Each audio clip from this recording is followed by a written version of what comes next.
today I'll be reading Wings of Fire, Book 6, which is Moon Rising, and Chapter 1. Yesterday we read the play.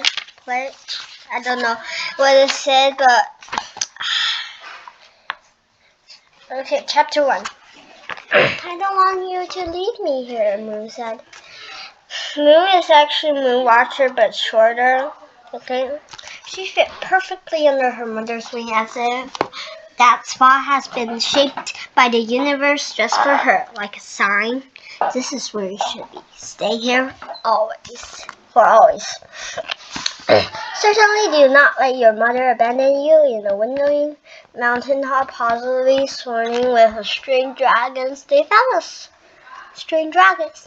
They found a spot under a tree where they could watch the main arrival for the school, which perhaps hadn't been the best idea, as now Moon was very sure she'd seen thousands of different kinds of dragons, all of them entirely too loud. She shielded away as two mudwings galloped past her, shouting and laughing. They looked so big and rowdy. How is she supposed to learn anything when she might get trapped at any moment by her fellow students? And what if they hated her? Did they even have to do anything wrong? Although that seems awfully likely to happen anyways. They'd hate her just for being a Nightwing. Everybody did, except the Nightwings, who hated her for not being enough of a Nightwing. I really don't want to stay here, Moon said again. I know, her mother said kindly, but you have to, and it will be good for you. I think at least it's better than the Nightwing village you see. At least Jade Mountain won't be full of Nightwings, her mind went on. I like being wherever you are, and I don't mind the other Nightwings that much.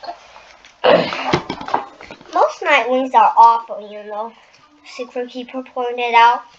They're both thinking of the stairs, the whispered, open jealousy hostily when Secret Keeper brought her healthy, well-fed dragon back to the tribe. It was 6 months ago, after the volcano was destroyed their island, and all the Nightwings had moved to the rainforest. Queen Glory has been officially forgiven her for breaking tribe rules, but that didn't mean anyone else had. Here you'll be nudged, my sir dragons. Like Sunny and Starflight, remember? You met them and you liked them. I want to be with you, Moon replied simply. I want to be with you, Moon replied simply. It wasn't fair to finally give her all the time she wanted with her mother, to be with her every moment of the day, instead of the stolen hours a few times a week. Then it had to be all taken away. I'll visit, her mother promised. You'll see all the time, and you'll see me all the time, and you'll make friends here. I'm sure you will. Well, I hope you will, my weird little diamond. I'm not a weird little diamond, Moon protested. Secret Keeper crouched her face in front of the moose. You need to stop doing that, remember, she whispered. If you only hear it in your head, don't respond. No one can know about your curse. Everybody thinks the Nightwing don't have powers anymore, but they won't know what to do with you when they found out. And how will you make friends that way? Her mind worried. If you keep guessing their thoughts and make them uncomfortable, or they might not believe you and they'll hate you for lying. So don't let them find out, alright? I know, Moon answered. Stay secret, stay hidden, stay safe. All those years of pretending to have mind-reading power made the Nightwing truly feared to have any idea dragon reading their minds. She paused. So, isn't it really dangerous? What if I make a mistake here, with all those different kinds of dragons around? You won't. You'll be careful, Secret Keeper said firmly. I know it's terrible to be the way you are, but if you keep it a secret, you can have a normal life. No one needs to know that you're not a normal dragon. Understand? Are you ready to go inside? Not yet. Moon said, can we watch for a little longer? Secret Keeper sighed. Sure. She's so nervous all the time. I'm sure I was never nervous when I was a dragon. Moon frowned up at her mother. She was glad that the mind reasoning only went one way. But sometimes, like now, she wished her own mind to shout back. Don't you think maybe there's a reason I'm like this? Oh, look, Secret Keeper said, obviously, her eyes lighting up. She pointed to the sky where blue and green wings were sailing down towards them. Sea wings! Do you see the one with ropes of pearls? I think that's their queen. Queen Coral, Moon corrected. One thing she could do that didn't involve being stared by other dragons or accidentally saying the wrong thing was study. So she's done a lot of that to prepare for Jade Mountain Academy. Those two must be her daughters, and she never lets them out of her sight. I don't know where the other one is. Remember not to show off, her mother said. I mean, thank you for telling me, but other dragons might not like you if you always know the answers. Moon stared down at her claws. It was pretty clear that Secret Keeper thoughts from her mother were more worried about other dragons would like Moon than she was worried Moon would like them. In fact, that didn't seem to be along her concerns at all. A deep blue sea wind came roaring out of the entrance cave as the other sea wings landed. You came, she called. She called happily. Her wings flared and wrapped around the older daughter, who was pale white pink, like inside of seashells. The smaller daughter, who had to be less than a year old, bounced around their hot, jumping and trying to get in. She was attached to the crane by a long harness, which kept Tangle under her talons and tripping her. I'm really not sure about this, Queen Coral said in a rumbly voice. She was the same shade of blue as the sea wind who was now tackled by the little dragon. In fact, Moon guessed they might be mother and daughter. Oh, I'm a snail brain. She realized this must be Tsunami, the famous sea wind princess from the prophecy who'd been in the rainforest for a while. But Moon hadn't met her before. Tsunami left to work on getting Jade Mountain Mountain Academy ready. It will be great, Tsunami promised the queen. I'll take care of Anami.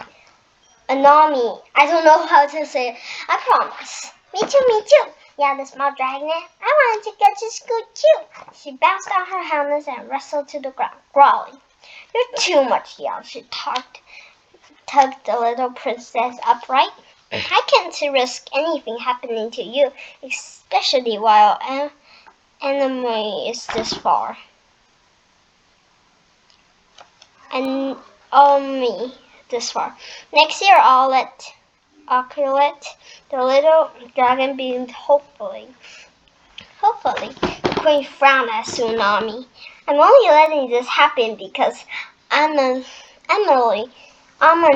had been worrying me about it this every day since she got your message about the school. But you can come home anytime, you understand. If you feel threatened or lonely or overworked or tired, it'll be fine, Anami said, wiggling away from her mother's hug. Moon felt her own wings dropping. Why didn't Secret Keeper want to keep her close like that? Why isn't she getting a speech about coming home the moment she got lonely? Was it because her mother thought she was cursed? Maybe Secret Keeper really wanted to keep Moon as far away from her as possible. Her thoughts never quite said that, but she learned to block some of them over the past 4 years. And she did worry all the time about Moon's mind reading. Moon wasn't sure if it meant grumping and thinking about her own thoughts, mostly about herself. The way most Nightwings did, but her mother seemed very sure she would be happier that way.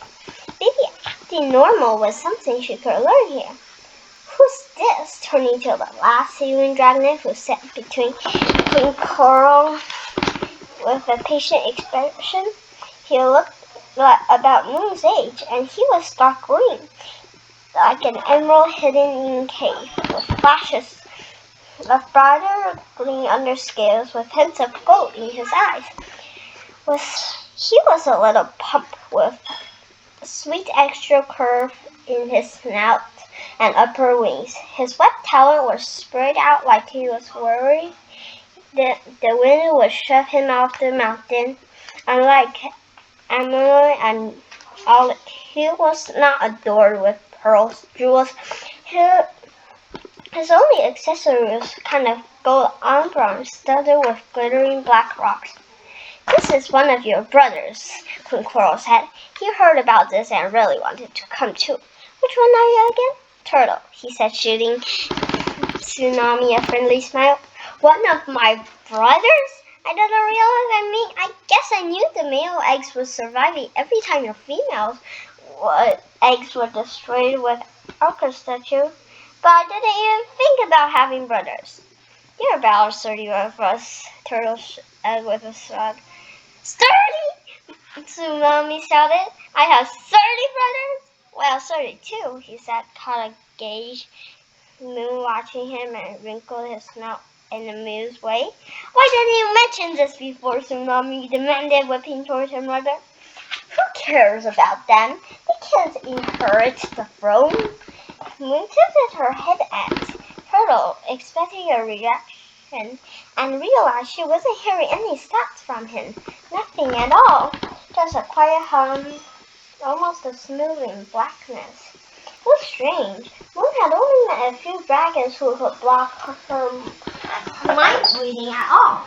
Then only sometimes Nightwings didn't have prickly metal shields around some of their secrets.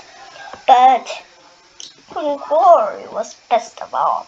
The Ringling Queen who wasn't intentionally shielding her thoughts from mind readers.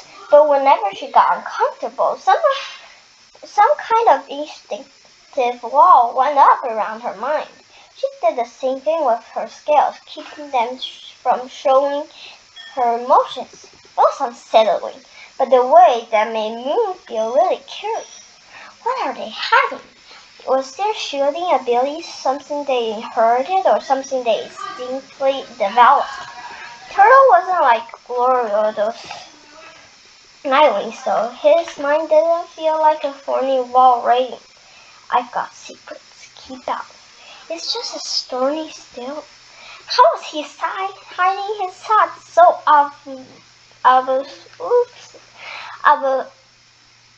elucidity? Sorry, guys. He looked so pleased and ordinary on the other talent. One thing Moon had been able to figure out so far was that nobody was ordinary inside. Tsunami rolled her eyes. "Well, I'm happy to meet you, Turtle, and I'm glad you're joining our school so I can get to know you better. I want to see everything before I leave," Queen Coral said. Moon caught twin spreads of noisy from Tsunami and Emily, but Tsunami just nodded. "Of course, come inside." As the seaweeds disappeared in the cave, Turtle looked back at Moon one more time. Moon suddenly had a dizzy, tingling feeling that the mountain was sliding down toward her. Darkness flashed before her eyes. that strange image. Bits of pieces like a puzzle whirling together. A beach, sunlight, turtle pinning enemy in the sand, white, pink dragon whirled in pain. Then it was gone.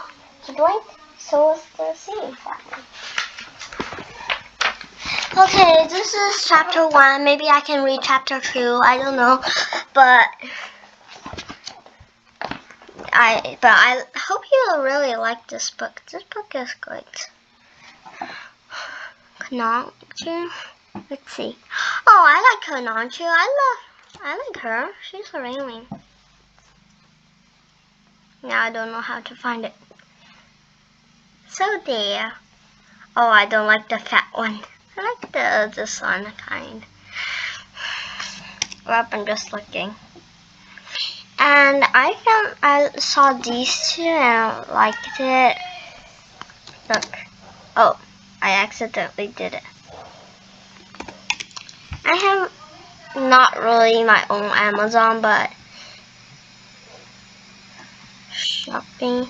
Like, this is the save for later. I found these 3 backpacks I really wanted.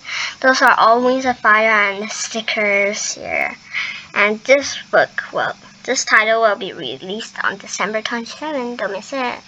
And this is a book how to draw it. For some reason, I just started talking about that. Okay, Wings of Fire. I'm gonna make this good. And chapter 2. I might read a little bit, but my mom's kind of calling me for things. Chapter 3, okay. It's 29 to page 29, 10. So it's 19 pages.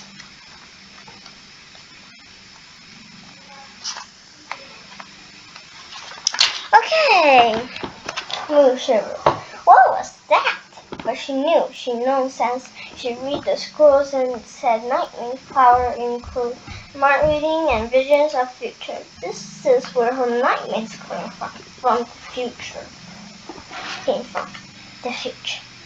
But she didn't know whether the visions were inevitable or to predict them, or what in her power to do about them. Since, as far as she could tell, she was in the first Nightwing in hundreds of years have legendary powers of the track. Lucky me. And if the other Nightwings wouldn't be able to handle mind reading, she was pretty sure visions come from the future. Wasn't going over well either. She hadn't even told her mother about this. One curse was bad enough. Turtle didn't look sinister at all. Despite the word blankness in his mind, she knew quite a lot of vibes after living with the Nightwings for the last few months. But perhaps any dragon could become dangerous as they got older, though. Although she didn't look much more older in this vision, or perhaps she was simply much better at hiding his true nature than any other dragon she met before. Wow, a real queen. I haven't seen one. You see from glory all the time, Moon pointed out, only half listening. Queen Glory is barely older than you are. I mean a real queen. Someone who ruled her trust even for years and years. Wait. Moon studied her mother sideways. Many of the Rainwings harbored bitter thoughts about having Rainwing for their queen now, but she didn't think her mother was one of the grumblers. All right, her mother said suddenly, Brisky. That's enough hiding in the shadows and absorbing. Time for you to go find your cave. Already? Moon was seized and with a horribly familiar feeling a terror alone? Are you coming inside? This will be good for you, her mother said. I hope. Remember, secret keeper, be strong, just turn and fly away. I love you, and I will see you soon. I hope, remember, secret keeper, be strong, just turn and fly away, was her thought. I think, yeah, probably her thought. Secret keeper took a step back, irritated her face, and Moon glimpsed a soft track her mother had been carrying from Fleur. Oh, I hope this is the right thing. What am I doing? How do I know this will be good for her?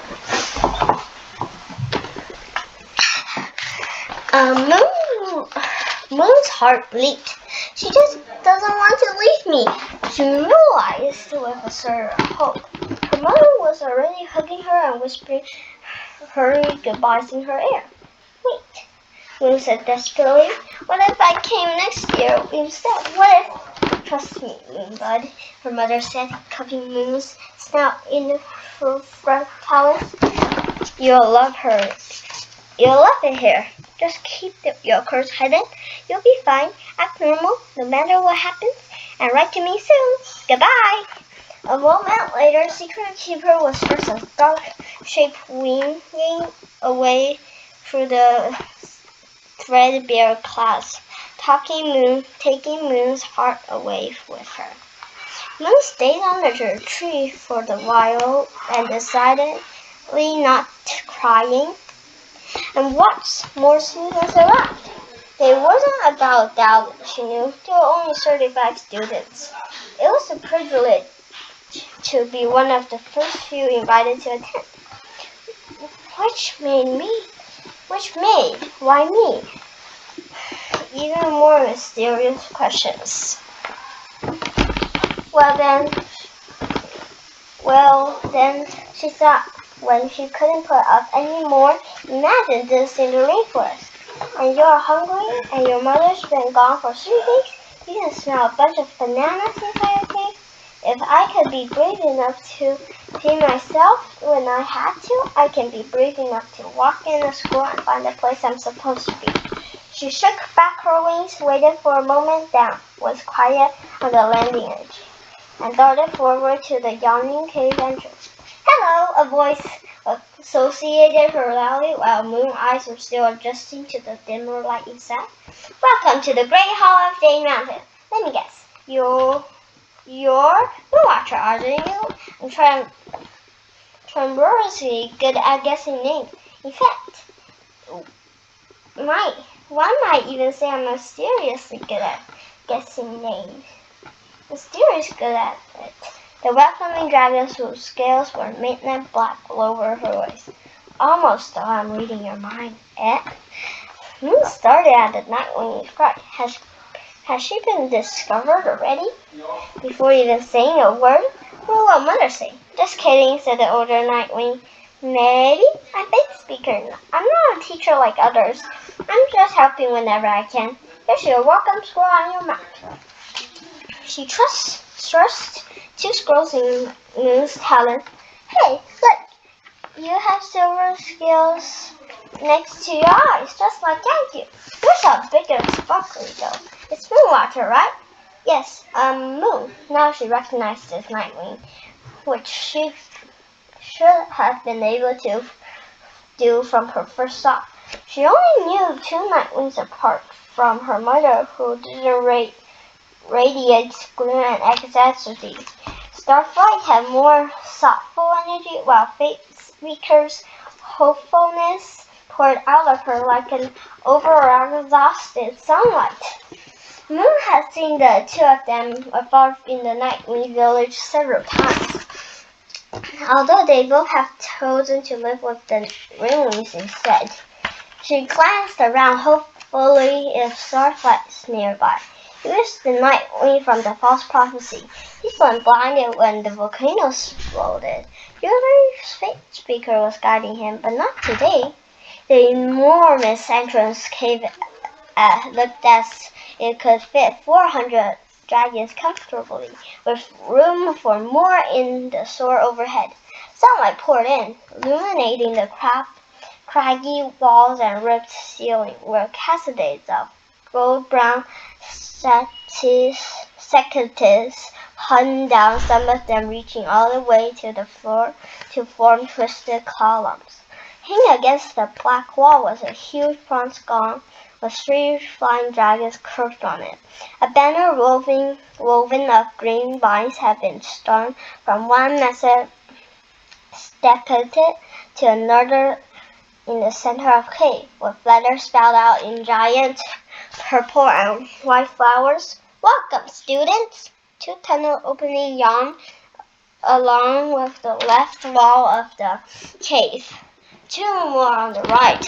Next one each was the map was posted showing where the tunnels went. The whole cave was busy and bustling, families saying goodbye, friends saying hello. A few dragons carried around prey or squirrels, but Moon didn't see Sunny or Starlight anywhere. To her disappointment, her mother was right. They had been kind to her and Moon liked them. She particularly liked that for the most part. Their thoughts matched where they said and did. "Moo, moo, moo," Speaker muttered, rolling a scroll between her claws on the floor, scanning it closely. "Ah, here you are. Second tunnel to the left, fifth cave on the right." She flicked her tail and grinned at Moon. "You're gonna love your climate." "Apparently, I'm gonna love sorts of things," Moon thought, and then she noticed what Fifth Speaker had said. "Climates? What of those?" "The dragons you're sharing a cave with," said "The dragons you're sharing a cave with," Fifth Speaker said brightly. Moon's wings shivered involuntarily all the way to the wingtips. "Sharing a cave all the time? Ooh, here come some icelings," Facey replied. "Want you to stick around and meet them?" No, thanks," Moon stammered. She hurried to the second tunnel on the left, and as she turned to it, she heard a whoosh of wings felt a cold chill swept through the cave. She peeked back around the corner and saw 2 hawkily looking icewings pacing side, frowning. No, she definitely did not want to meet them now, or in fact, ever. "The cave on the right," Moon murmured herself, moving on. The tunnel wound in a curving shape like a slithering tail. Down the mountain, overhead grass green and butterfly blue and hibiscus yellow glass globes hung from a wire strewn along the ceiling, each of them glowing with fire so the walls were lit with color. It didn't feel like she was going underground. It felt more like sunlit company of the rainforest. Moon had been picturing dark gray tunnels and cramped stone caves, but now she thought about it, she realized Sunny wouldn't have wanted her school to be anything like the gloomy caves under the mountain where the prophecy dragons grew. Soon the tunnel straightened out, and Moon could see a small cave openings all along either side. This might be the corridor of sleeping caves. She could sense some of them had 2 or 3 dragons inside already. Each cave she passed seemed to be bristling with chatter and wings and claws and spiky thoughts that clamored for space in her head. Father said they'll have a library. I'm gonna learn how to read. Oh, I hope I'm not the only one who can't read yet. That would be so embarrassing. What do they eat up in the mountains? We better get some seagulls sometimes. And soon. Gosh, I'm hungry. Would anyone be mad if I went looking for seagulls? I wonder where the prophecy dragon's nets are. I wonder if they'll notice me. It's so cold here. I miss the desert. They really expect me to share a cave with a rainwing? Moon crunched her eyes shut, trying to hold back the headache. It had been like when she first joined the Nightwing Village. After the peach and cry and solitary life in the rainforest out of voices in her head and be a horrible shock, especially when they are so resentful and hostile. They still echo in there, even though the night winds were too far away now for her to actually hear them. It's not fair. Secret Keeper should be punished. I bet she thinks she's better than us. Imagine getting to me every day. The Dragoness doesn't know anything about our tribe or what we went through in the volcano. How could she ever be one of us? She had a feeling perhaps more wishful hope. Of course, there was no one that could teach her how to do that. Mostly she dealt with the night wind's noise by escaping to the tallest tree or the farthest waterfall, but could she go there? She'd be stuck in classes or trapped in caves with her clawmates. Her brain could always be full of din of other dragons. I figured out I'll make this work, or I will run back to the rainforest and deal with Mother's disappointment. Moon opened her eyes again and fixed her gaze on the fifth clave.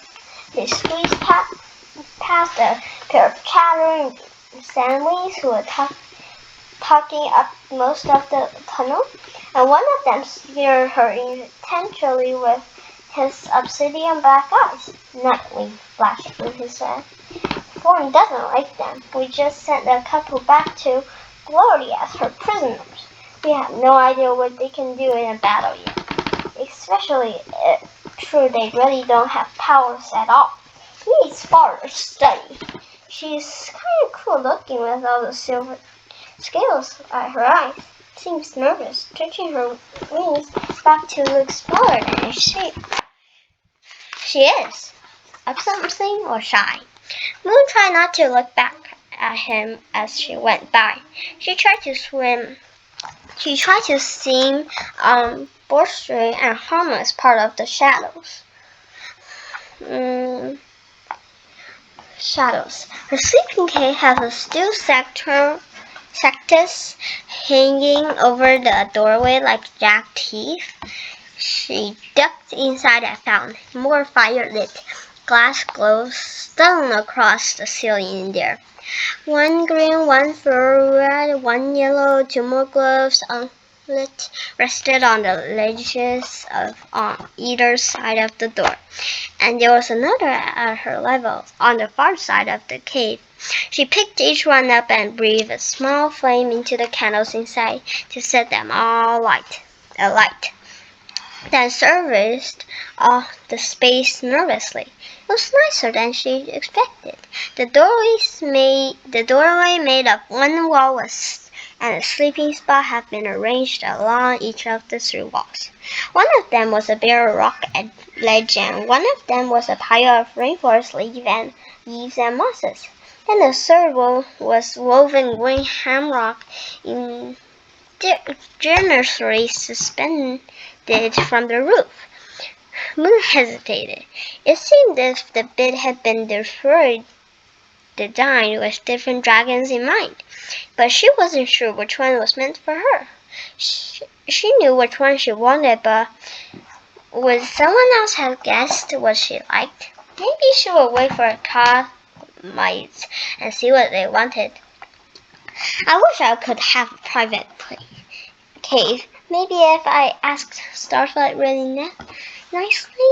She noticed there were also 5 mangroves scroll racks arranged from around the cave, but about the height of her foreleg, with each polished until they were smooth as her scales.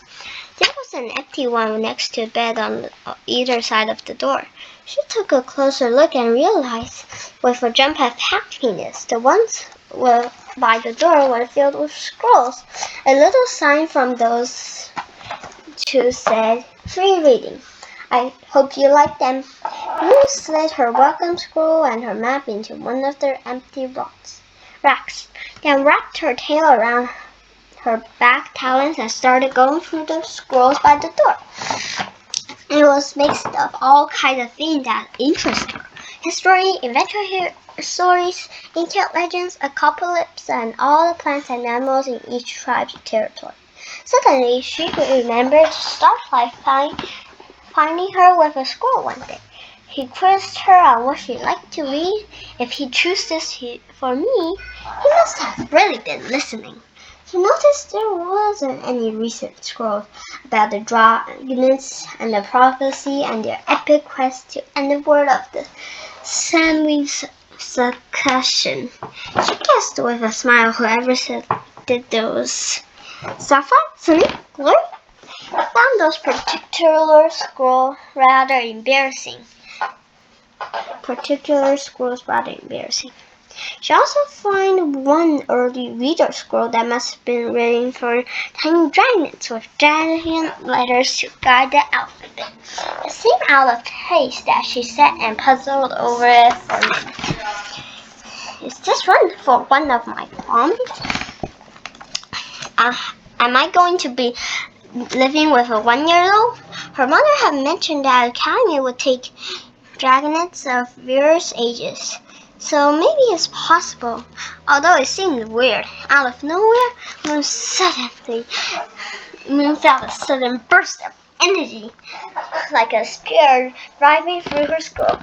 She crumped forward, clutching her head, and shouted roars and echoes in the house. Get your smelling tail away from me! I faced bigger sea wings than him in a battle if he's trying to start something. How dare you blow smoke in my face? She could be one of the skywings who is right out of summer palace. Ow, whispered. Ow, ow, ow. The headache was so blistering she considered running into a rock to knock herself out. And then very softly, under all the yelling, she heard, aha, there you are. Moon's head snapped up.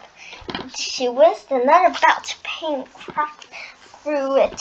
The voice, unlike anything she had ever heard, it sounded crisp and clear, right in her ear, as if it was talking to her. I'm talking to you. With an expressive fear whipped through Moon's veins, paralyzing her, and all her mother's nightmares and policy started playing in her head. Don't trust anyone new. Don't trust anyone unusual. Don't let anyone know what you can do. Stay secret, stay hidden, stay safe. Sweet Moon, said the voice. Aren't you a jumpy one? Who are you? Moon whispered. Who are you? It answered, as the speaker had plucked the answer in her head. Hello, Moonwatcher. Another tell! How is this possible? Moon tried to push back. She imagined reaching out her talons, trying to grab on the voice and open it and see what's happening in the mine. As if you have been no training at all, the voice chucked. How old are you again? Moon thought fiercely as many different numbers as she could. 95, 76, 12, 4 already? And that's all you can do? Who are you? Moon demanded. How are you doing that? You really have no idea? The voice amused with a hint of puzzlement.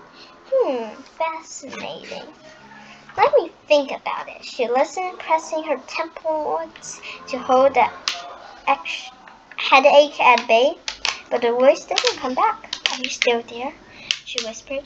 No response. Did I imagine it? Maybe I imagined it. Maybe the headache and all the noise out there just confused me. Or maybe mind reading is finally driving me crazy.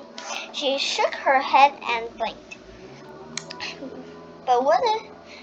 But if it was real mind reader, maybe they could teach me how to use my powers. Wait. Or expose me to everyone. Now they know who I am, while I have no idea who they are. Moon drew her wings around her and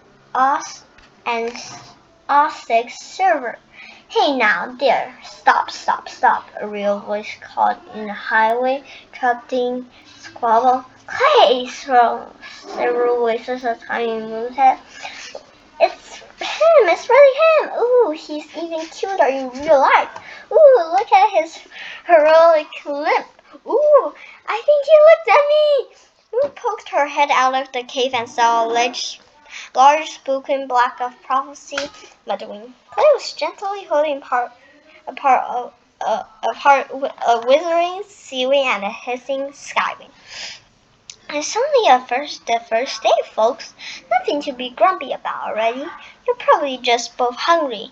Salmon, take a deep breath and see me later. Pike, walk with me. He spread his wings over the seaweed's shoulder firmly and guided him down the tunnel. The skywing watched them go with narrow eyes, growling to herself. And then Moon's alarm, she spun around and marched right in Moon's cave. Without saying a word, she threw herself on the rock-ledge bed, folded her wings squarely, her wings forward over her eyes, and proceeded to steal a sudden sight. One of my clawmates, Moon realized. Yay! She blinked at the skywing for a moment, wondering if she'd say something.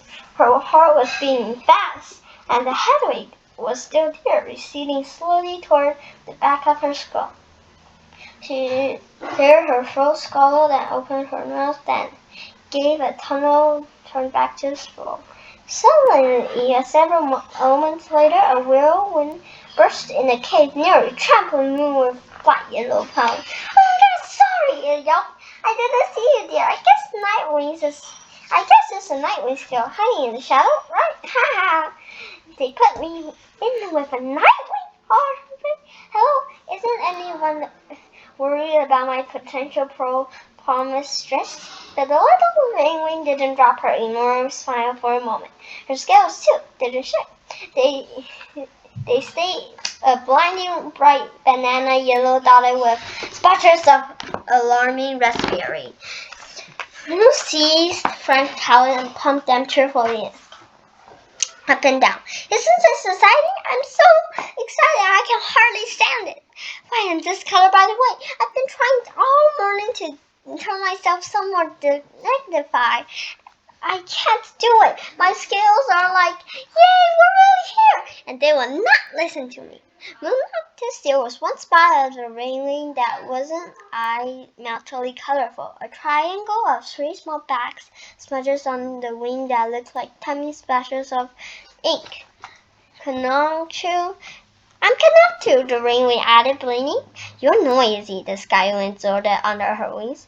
I love this place, so let go under Moon and glanced over her to the hammock while her thoughts went. Essentially, library, art, friends. Have you explored out there? There's a most amazing library.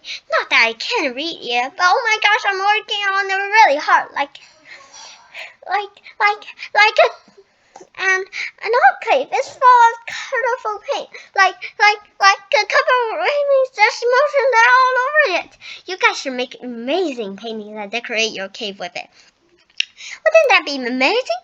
I may literally die with joy. The skywing said the skywing flatly. You look healthier than most of the other Nightwings, Kanonchu said to Moon, eventually deciding to ignore the skywing for a moment. Your scales are so shiny. I guess you're a railing in disguise, but you're not, are you? I didn't grow up in a volcano, Moon said. My mother hid my egg in the rainforest. Oh, Kanonchu said, and her brain went, aha! I heard of you. Wow, that's a relief. That means you aren't anywhere near the Nightwings who locked me up.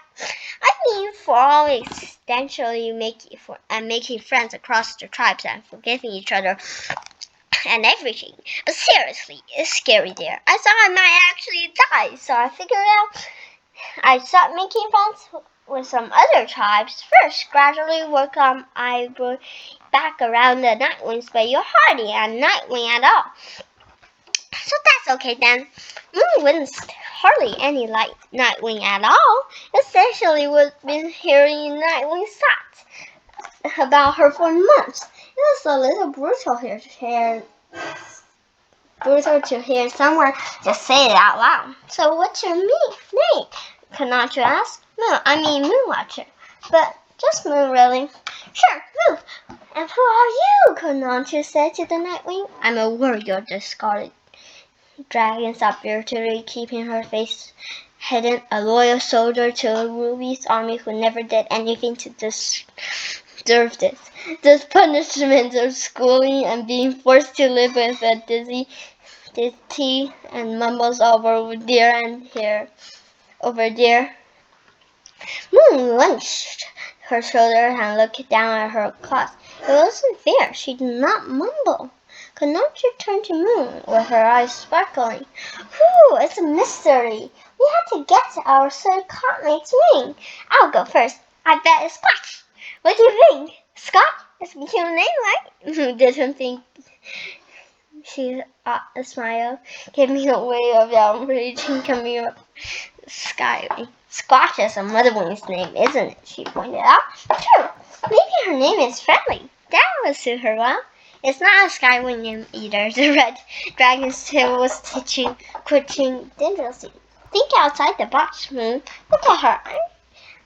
She'd love to be called Friendly. Let's do that until we find her real name, Konatu said, and broke into helpless giggles. The Skywing unfolded her masterfully and glared at Konatu with her wings spread wide. I fought in 14 battles, the Nightwing thundered. No one giggles at me. At least of all, Nightwing who can't even read and knows nothing about the war. She jumped over the ledge and swept fiercely out the door.